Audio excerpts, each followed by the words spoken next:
Well, Luke, thanks for having us this afternoon. It's really great to be part of this panel because, you know, when you and I were CIOs, we were really gratified to be able to help drive change in a single agencies. But now to look back over 2018 and see the acceleration of change across government that each of these leaders in our panel has been driving, and other CIOs across the government, it's really, really gratifying.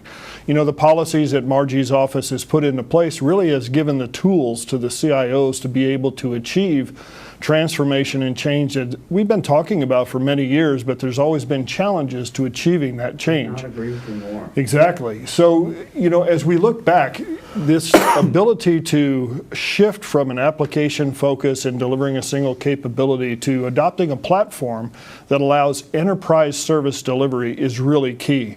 You know, each of these CIOs that we have at the table manage extremely large, complex organizations with multiple subordinate organizations and even CIOs who report up to them. Thanks to the policies that have been put into place finally.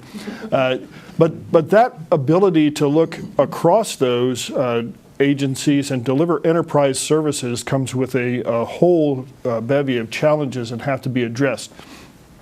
Particularly one that is being addressed in the President's management agenda, one of my favorites, which is data as a strategic asset, right? So being able to apply emerging and modern technologies into the agency really requires normalization and data aggregation so that you can run AI scripts, machine learning scripts. We get better ways to allow technology to help human decision making, whether it be in IT operations, in operational technology decision making, and cybersecurity visibility and response times.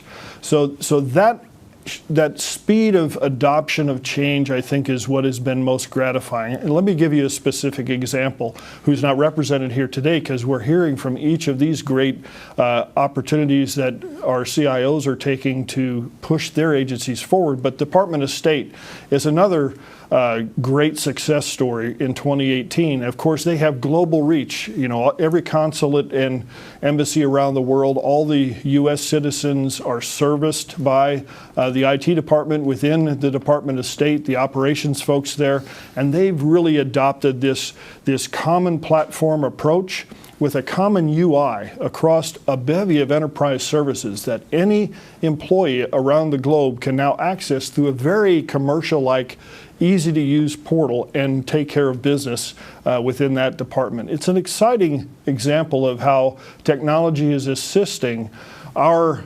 employees and the citizens who are taking advantage of services provided by agencies to have this rich consumer-like experience.